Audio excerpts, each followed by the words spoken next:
요한복음 5장. 그 후 예수께서는 유대 사람의 절기가 돼 예루살렘으로 올라가셨습니다. 예루살렘의 양해문 근처에는 히브리 말로 베데스다라고 하는 못이 있었는데 그 못 주위는 5개의 기둥이 있었습니다. 여기에는 눈먼 사람들, 다리 저는 사람들, 중풍 환자들 등 많은 장애인들이 누워 있곤 했습니다. 그들은 물이 움직이기를 기다리고 있었습니다. 주의 천사가 가끔 내려와 물을 휘저어 놓았는데 물이 움직일 때 맨 먼저 못에 들어가는 사람은 무슨 병에 걸렸든지 다 나았습니다. 거기에 38년 동안 병을 앓고 있던 사람이 있었습니다. 예수께서 그가 거기 누워 있는 것을 보시고 또 그가 이미 오랫동안 알아온 것을 아시고 물으셨습니다. 네 병이 낫기를 원하느냐? 환자가 대답했습니다. 선생님, 물이 움직일 때 못에 들어가도록 나를 도와주는 사람이 없습니다. 내가 가는 동안 다른 사람들이 나보다 먼저 물속에 들어갑니다. 그러자 예수께서 그에게 말씀하셨습니다. 일어나 네 자리를 들고 걸어가거라. 그러자 그가 곧 나와서 자리를 들고 걸어갔습니다. 그날은 안식일이었습니다. 그래서 유대 사람들은 병이 나은 사람에게 말했습니다. 오늘은 안식일이니 자리를 들고 가는 것은 옳지 않소. 그러나 그가 대답했습니다. 내 병을 고치신 분이 내게 자리를 들고 걸어가거라 라고 하셨소. 그러자 유대 사람들이 그에게 물었습니다. 당신에게 자리를 들고 걸어가라고 말한 사람이 대체 누구요? 병이 나은 사람은 그분이 누구인지 알 수 없었습니다. 그곳에는 많은 사람들이 있었고 예수께서는 이미 떠나셨기 때문입니다. 나중에 예수께서 성전에서 이 사람을 만나 말씀하셨습니다. 보아라, 네가 다 나았구나. 더 심한 병이 내게 생기지 않도록 이제 다시는 죄를 짓지 마라. 그 사람은 유대 사람들에게 가서 자기 병을 고치신 분이 예수라고 말했습니다. 예수께서 안식일에 이런 일을 행하셨기 때문에 유대 사람들은 예수를 핍박했습니다. 예수께서 그들에게 말씀하셨습니다. 내 아버지께서 지금까지 일하고 계시니 나도 일한다. 유대 사람들은 이 말 때문에 더욱더 예수를 죽이려고 애썼습니다. 예수께서 안식일을 어길 뿐만 아니라 하나님을 자기 아버지라 부르며 자기를 하나님과 동등하게 여기셨기 때문입니다.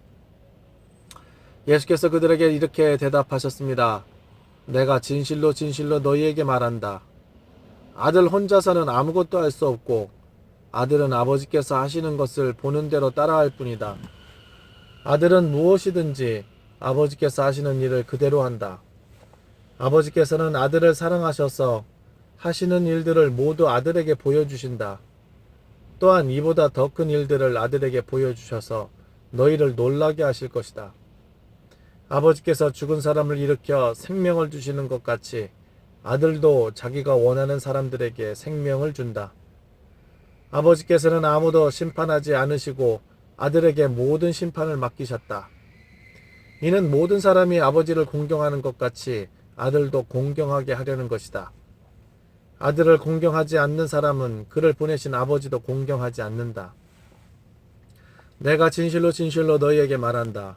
누구든지 내 말을 듣고 나를 보내신 분을 믿는 사람은 영생이 있고 심판을 받지 않는다. 그는 죽음에서 생명으로 옮겨졌다. 내가 진실로 진실로 너희에게 말한다. 죽은 사람들이 하나님의 아들의 음성을 들을 때가 오는데 지금이 바로 그때다. 그 음성을 듣는 사람들은 살 것이다. 아버지께서는 자기 안에 생명이 있는 것 같이 아들에게도 생명을 주셔서 아들 안에 생명이 있게 하셨다. 또 아버지께서는 아들에게 심판할 수 있는 권한을 맡기셨는데 이는 아들이 인자이기 때문이다. 이것에 놀라지 말라. 무덤 속에 있는 모든 사람들이 아들의 음성을 들을 때가 온다. 선한 일을 행한 사람들은 부활의 생명을 얻고 악한 일을 행한 사람들은 부활의 심판을 받을 것이다. 나는 아무것도 내 마음대로 할 수 없다. 나는 아버지께 들은 대로만 심판하기 때문에 내 심판은 공정하다. 이는 내가 내 뜻대로가 아니라 나를 보내신 분의 뜻을 기쁘게 하려 하기 때문이다. 만약 내가 나 자신에 대해 증언한다면 증언은 참되지 못하다. 나를 위해 증언하시는 분이 계시는데 나는 나에 대한 그분의 증언이 참인 것을 안다. 너희가 요한에게 사람을 보냈을 때 그가 이 진리에 대해 증언했다. 내가 이 말을 하는 것은 사람의 증언을 받으려는 것이 아니요 다만 너희로 하여금 구원을 얻게 하려는 것이다. 요한은 타오르면서 빛을 내는 등불이었고 너희는 잠시 동안 그 빛 안에서 즐거워했다. 그러나 내게는 요한의 증언보다 더 큰 증언이 있다. 아버지께서 내게 완성하라고 주신 일들, 곧 내가 지금 하고 있는 일이 바로 아버지께서 나를 보내셨다는 것을 증언한다. 그리고 나를 보내신 아버지께서도 친히 나에 대해 증언해 주신다. 너희는 그분의 음성을 들은 적도 없고 그분의 모습을 본 적도 없다. 또한 그분의 말씀이 너희 안에 있지도 않다. 이는 너희가 아버지께서 보내신 이를 믿지 않기 때문이다.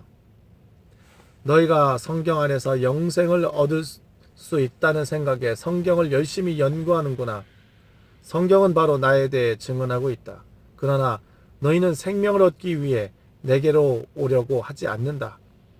나는 사람들에게서 영광을 받지 않는다. 나는 너희가 하나님을 사랑하는 마음이 없다는 것을 안다.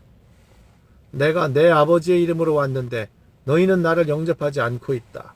그러나 누군가 다른 사람이 자기 이름으로 오면 너희는 영접할 것이다. 너희는 서로 영광을 주고받으면서도 정작 유일하신 하나님으로부터 오는 영광은 얻으려고 하지 않으니 어떻게 믿을 수 있겠느냐. 그렇다고 내가 아버지 앞에서 너희를 고소하리라고는 생각하지 말라. 너희를 고소하는 사람은 너희가 소망을 두고 있는 모세다.